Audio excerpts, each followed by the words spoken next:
ngobrol-ngobrol sambil ngopi, mendengarlah suatu alat musik di zaman dulu, mungkin gamelan ya sebutannya. Yang bikin merindingnya itu apa ya? Kayak apa alat? Kenong kayak teng tong. Itu jelas banget. Itu obor yang saya pegang itu langsung mati. Cuman api si baranya yang itu menempelnya itu. Saya lihat ke belakang nggak ada yang namanya api unggun, anak-anak pun tidak ada suara. Mungkin saya dibawa ke alamnya mereka. Terus saya berdiri, semakin jelas saya kaget. Pangnyampurnakeun urang.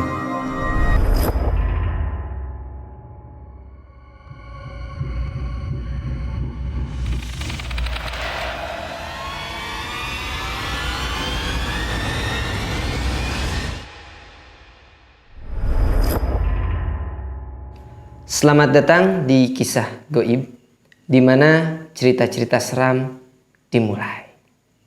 Bertemu lagi dengan saya, Hendra Nur Cahya.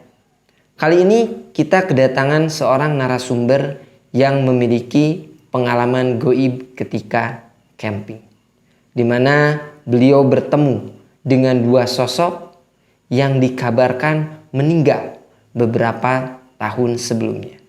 Selain itu, ada suara-suara gamelan yang juga mengiringi mereka ketika mereka sedang camping. Tapi sebelumnya, silakan kalian subscribe dulu, like, komen, dan share.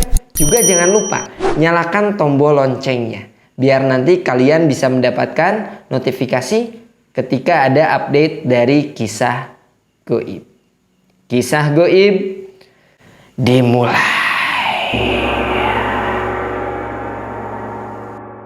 Baik, selamat malam Pak Upik. Selamat malam Kang Indra. Gimana kabarnya, sehat Pak? Alhamdulillah sehat.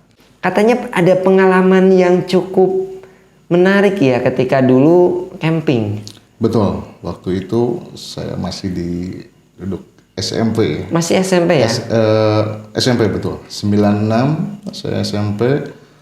7 orang teman saya semua berangkat ke suatu gunung Margawindu. Katanya bertemu dengan sosok-sosok yang sudah meninggal, betul? Sosok seorang bapak dan ada seumuran anak yang mungkin kelas 1 atau kelas 2 SMA ya. Oh gitu ya? Saya, iya. Baik. Kalau begitu mungkin boleh diceritakan mulai dari awal bagaimana bisa ke tempat itu dan sampai bertemu dengan sosok-sosok tersebut. Silakan Pak Upik. Baik, pada waktu itu tahun 96, saya lupa lagi di bulan berapa, dan waktu itu kita lagi liburan panjang sekolah ya, seminggu kalau nggak salah. Kita berangkat di hari Jumat sore di jam 2 kita naik angkutan pedesaan dari titik kumpul di rumah saya bersama teman-teman saya. Perjalanan kurang lebih 35 menit ke tempat daerah Citengah. Daerah Citengah. Di kota Sumedang? Betul. Cuman untuk ke daerah tempat kemah kita itu atau camping kita itu masih jauh, di antara 1,5 jam untuk jalan kaki. Nah, kita sudah sampai di Citengah, kita jalan kaki sampai jam 4 atau setengah 5, kalau ya kurang lebih setengah 5 sore ya. Karena sore itu di pegunungan di waktu itu sudah mulai gelap. Betul. Beda dengan keadaan ya di kota seperti kayak gini gitu kan. Itu tahun berapa Pak tadi, maaf? 96. 96, udah cukup lama. Karena itu waktu itu pohon-pohon masih banyak, pokoknya udah kayak hutan rimba aja lah pokoknya gitu kan. Nah, kita putuskan untuk beristirahat di Jembatan 2. Sebutannya jembatan, kalau di situ kalau bahasa Sundanya Sasak 2. Sasak 2. Nah, Sasak 2. Di situ ada pos kecil tapi cukup untuk 7 orang. Menjelang maghrib tidak ada sesuatu keganjilan atau atau seperti apa gitu. Kita rame-rame makan, nyanyi, main gitar dan segalanya apapun itu di jam 10 malam. Anak-anak ada yang tidur, ada yang belum. Kita menyalakan satu radio karena radio kita bukan radio listrik ya, tapi kita pakai baterai waktu itu ya. Radio zaman dulu ya. Waktu zaman dulu gitu. Cuman kita bawa kaset waktu itu cuman masih kaset ya, bukan CD ya. Kita mendengarkan dan memainkan satu lagu, tapi tidak terlalu keras karena kita semua tahu diri karena ini hutan gitu kan, hutan rimba gitu kan, yang ditakutkan karena ada apa-apanya gitu. Selang beberapa jam dari situ, saya dan teman saya mendengar selentingan kayak ada orang yang sedang ngobrol. Suaranya itu belum ada penampakan, suaranya itu dari seorang bapak-bapak dan anak gitu ya, umuran remaja lah kalau nggak salah. Di situ mulai mungkin salah dengar. Tapi kata teman saya lagi, kok makin jelas ya obrolannya gitu kan. Ya udah deh, kita cari tahu aja dulu gitu kan, keluar. Karena kepolosan kita cuma bawa satu senter, lumayan gede juga. Kelihat di atas bukit nggak ada siapa-siapa. Apa mungkin jam segini ada orang gitu kan. Itu jam berapa Pak kira-kira kalau boleh tahu? Jam 11 malam. 11 malam? 11 malam. Yang namanya gelap gulita itu sudah kita tidak bisa melihat secara jelas lingkungan sekitar kita tidak jelas. Cuma pakai senter aja kita jelas. Tapi dengan mata telanjang kita seperti kayak gini, kayaknya nggak bakalan lihat apa-apa. Karena penasaran, kita keluar dari pos itu, saya dan teman saya berdua, tidak apa-apa. Nah, udah balik lagi ke tenda, bukannya ke pos, mainin dengerin radio lagi dengan ya mungkin tidak terlalu keras, tidak terlalu pelan gitu. Dan suara itu, obrolan pun itu muncul lagi. Semakin keras malahan. Itu kedengar nggak Pak? Sebetulnya ngomongin apa? Mungkin ada partnya atau bagian-bagian tertentu. Bahasa Sunda. Beliau ngomongnya bahasa Sunda sih. Yang enak orang istirahat lah. Kalau bahasa Indonesianya. Nah, kita istirahat dulu, gitu ya. Cuman itu aja yang saya dengar. Dan teman saya pun dengar seperti itu. Oh, jadi bukan cuma satu orang gitu? Bukan, teman saya yang tadi yang awal dengarnya itu sama. Jadi, berarti ini bukan salah dengar gitu kan. Takutnya salah dengar dari kata-kata dari suara radio gitu kan. Pak, betul. Semakin penasaran, kita tuh bukan merasa takut malah. Semakin penasaran suaranya itu dari mana. Gitu kan. Sampai beberapa menit, ya mungkin kurang lebih 30 menitan, kita tidak menemukan sosok dari suara itu. Nggak ketemu sosok? Tidak ada sama sekali. Nah, sesudah selang beberapa jam, itu dari jam 1 dini hari, radio sudah mati. Anak-anak sebagian udah tidur ya. Cuman teman saya berdua yang masih ngobrol-ngobrol sambil ngopi, mendengarlah suatu alat musik di zaman dulu, mungkin gamelan ya sebutannya kali ya. Gamelan di tengah hutan? Di tengah hutan, itu dari jam 1 malam. Anak-anak langsung melihat muka masing-masing kita. Ngeri juga ya malam-malam gamelan Sunda Pak maksudnya? Kayak gimana? Disebut Sunda juga enggak, Jawa juga enggak ya. Jadi mungkin saya nggak tahu gamelan zaman dahulu seperti apa gitu. Yang gamelan sekarang mungkin Sunda juga nggak seperti kayak gitu. Yang bikin merindingnya itu apa ya? Kayak apa alat? Kenong. Kenong kayak teng tong. Itu jelas banget. Kalau gue packing langsung pulang. Dan anak-anak yang tidur pun tidak bangun karena yang mungkin sudah terlelap. Tapi saya dan teman saya yang berdua itu setelah mendengar itu langsung melihat muka saya. Berdua itu melihat muka saya dan saya pun melihat muka mereka juga gitu. Dengar nggak? Dengar. dari atas itu suaranya dari bukit. Salah denger kali, radio matiin. Radio udah dari tadi mati gitu kan, karena untuk menghemat si baterai gitu kan, udah matiin. Kita ngobrol lagi biasa, dan suara gamelan itu pun semakin jelas dan semakin ramai alat musiknya.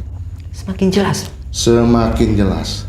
Karena kepenasaran, bukan karena, jadi gini, nggak tahu ya, mungkin waktu muda gitu ya, waktu remaja waktu itu nggak ada rasa takut atau gimana ya. Saya sama teman-teman, yuk kita cari loh, beneran. Malam-malam Pak. Itu jam 1:30 ya, udah hampir jam 1:30 ya.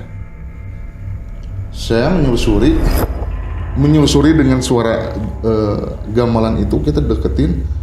Semakin kita kejar itu semakin kecil suaranya, semakin menghilang.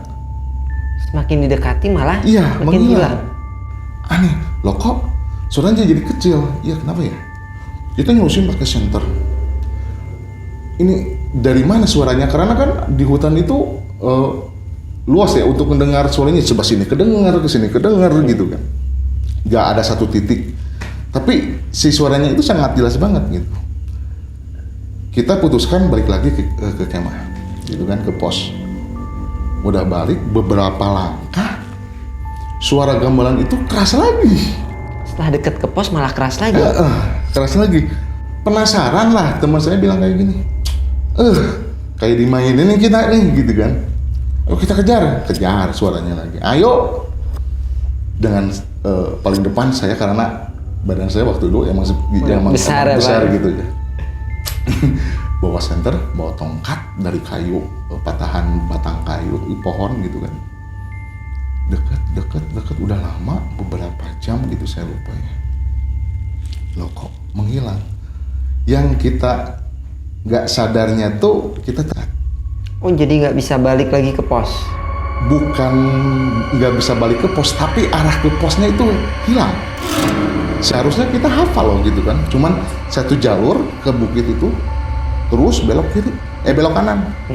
Kalau kita balik cuman ujung, terus turunan, belok kiri aja langsung gitu kan. Dari hampir 1 jam kita balik tuh nggak ada Pak. Jadi seharusnya dari bukit kita kelihatan loh, ada api unggun, terus ada lampu baterai itu gitu di camping gitu, di pos itu gitu kan. Seharusnya kelihatan loh. Masalahnya kan gelap gulita di situ Pak, gelap banget. Dan itu apa ya, cahaya dari pos itu nggak ada sama sekali. Sampai-sampai kita memutuskan kita diam aja dulu. Diem dulu di tempat yang gelap gitu. Diem, cuman kita bawa senter sama kayu itu. Dan kita tidak, setelah mungkin untuk dipikirkan sekarang, mungkin ngapain kita seperti kayak gitu ya. Ngambil resikonya tuh gede banget gitu kan. Anak muda mungkin Pak. Waktu itu seperti itulah, karena darah muda lah mungkin ya. 1 jam, ya udah, yuk Bismillah aja. Bismillah sambil berdoa, Al-Fatihah, surat yang kita hafal kita bacain masing-masing. Alhamdulillah, hampir 1 jam lebih kita menemukan pos yang kita tuju. Karena kita kelihatan dari jauh itu ada cahaya.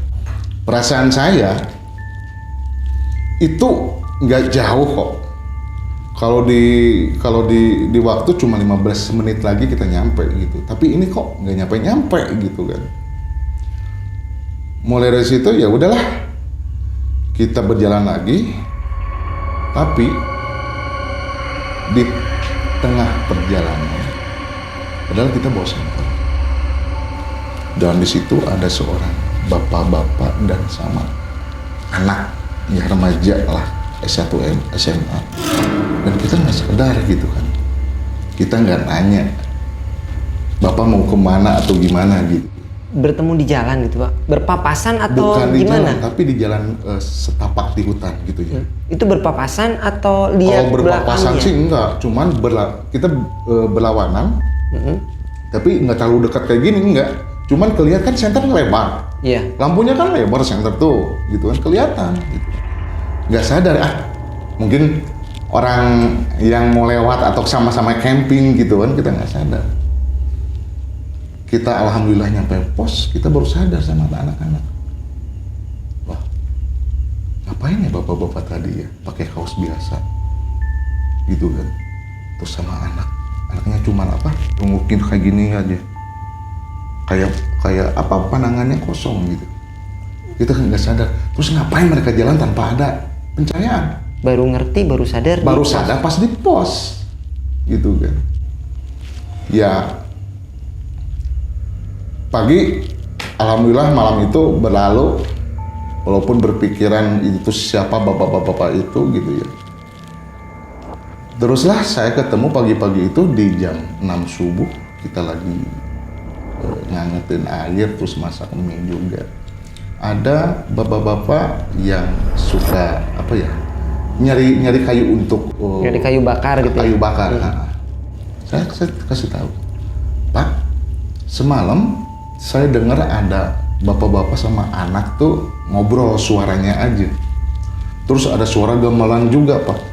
Semakin didekati, semakin hilang suara gamelannya. Tapi saya pengen tahu, Pak, itu bapak-bapak sama anak itu siapa gitu ya?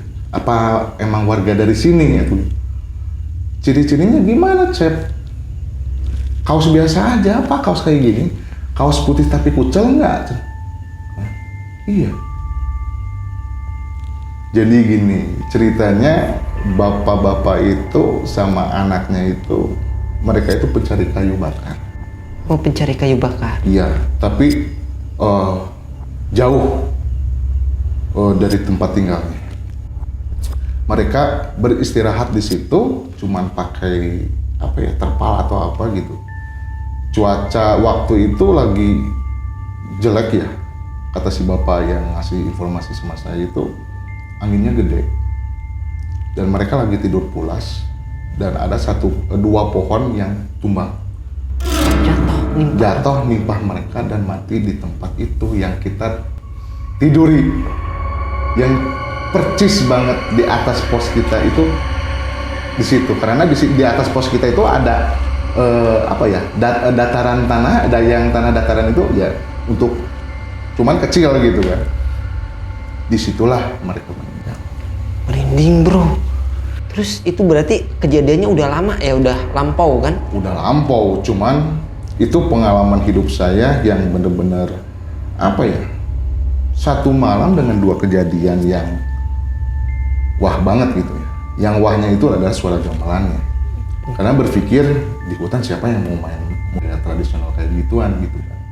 Oh ya, sebelum itu dan menjelaskanlah si kakek bahwa di sini tuh ada yang namanya pasar jin.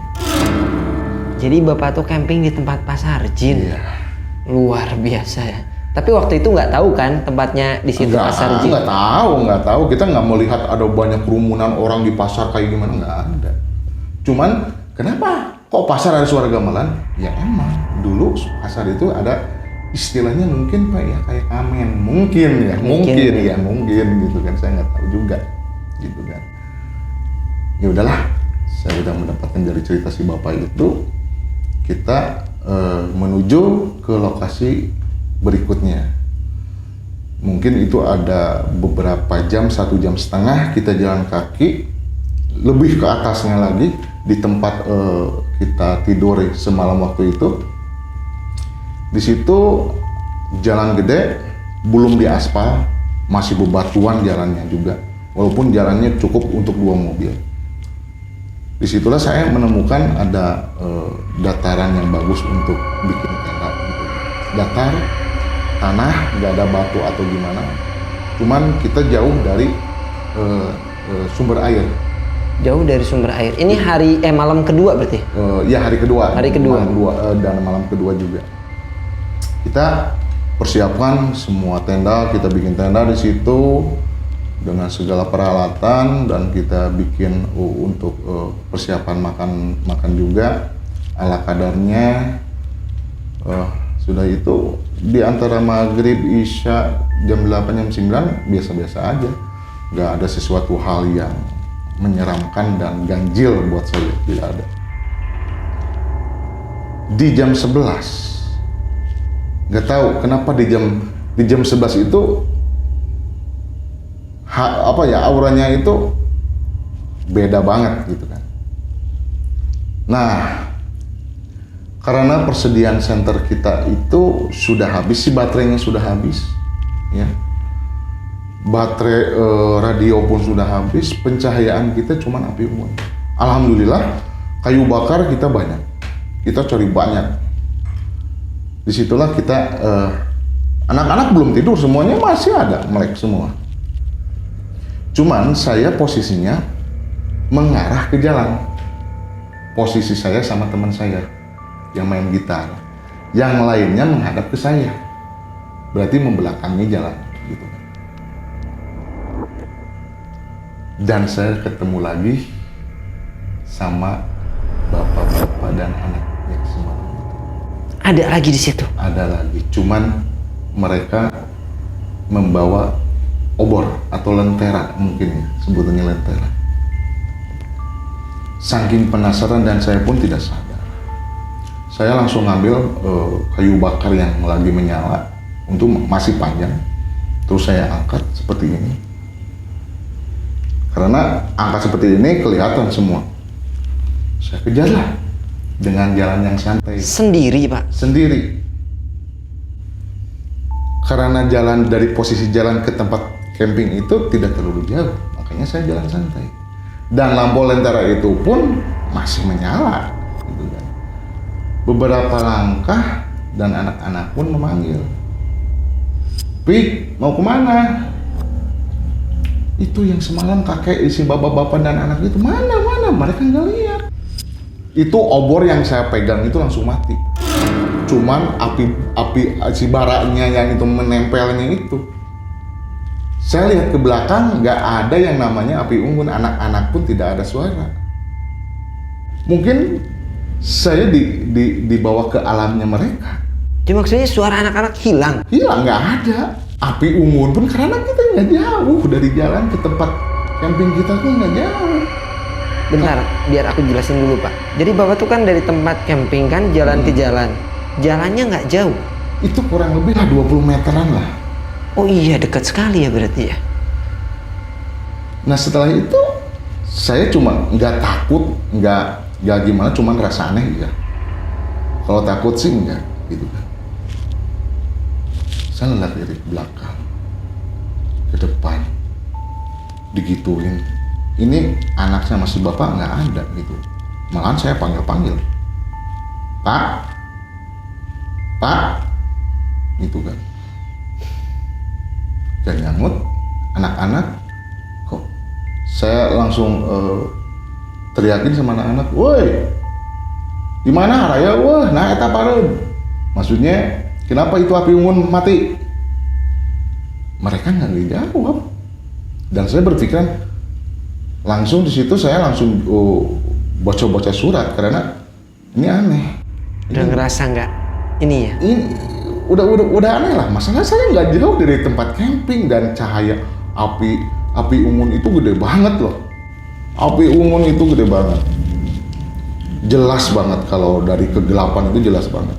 Cuman pas waktu itu saya duduk, cuman bawa kayu yang sisa terbakar, yang sudah apinya sudah padam. Keringat dingin pun keluar, gitu kan. Pas saya duduk di tanah, yang saya rasakan itu tanah, bukan batu-batuan. Saya lihat itu kayak orang yang jalan gitu, yang menghampiri saya. Cuman satu orang. Kok kayak bayangan gitu ya, kayak bayangan orang. Tapi pas deketan, emang betul itu orang. Karena ternyata si bapak itu pakai celana pendek, ya. Celana pendek, pakai sendal apa ya, sandal capit. Terus saya berdiri, semakin jelas saya kaget, gitu kan.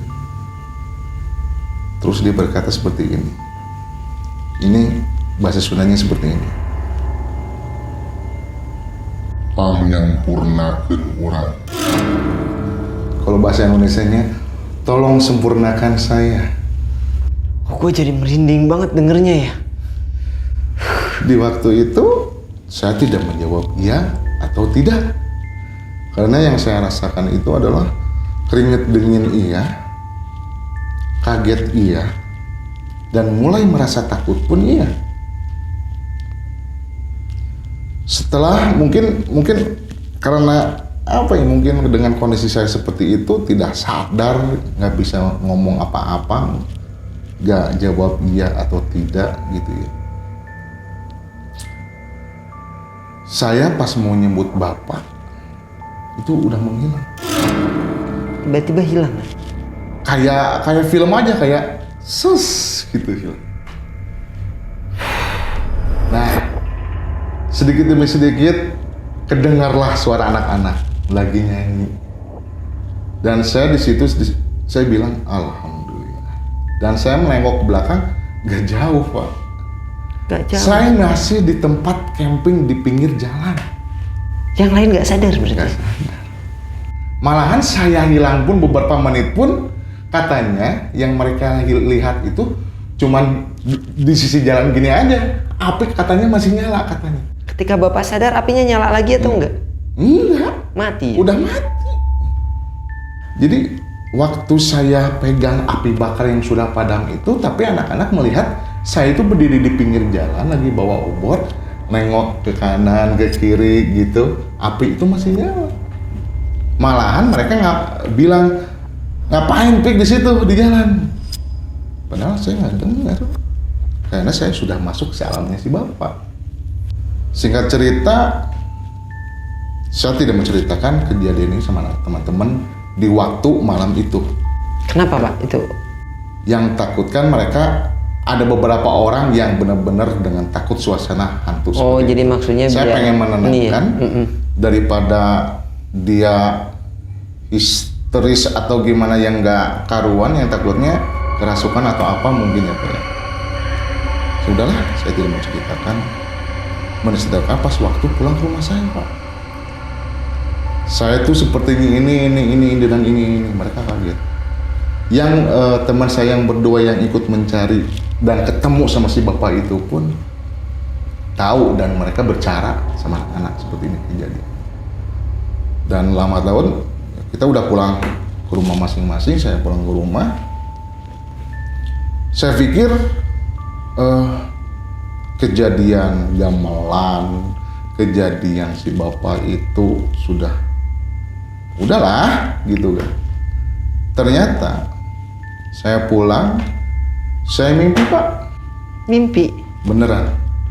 Apa yang saya alami di Margawindo dan dialami di mimpi saya, gambarannya lebih jelas Pak.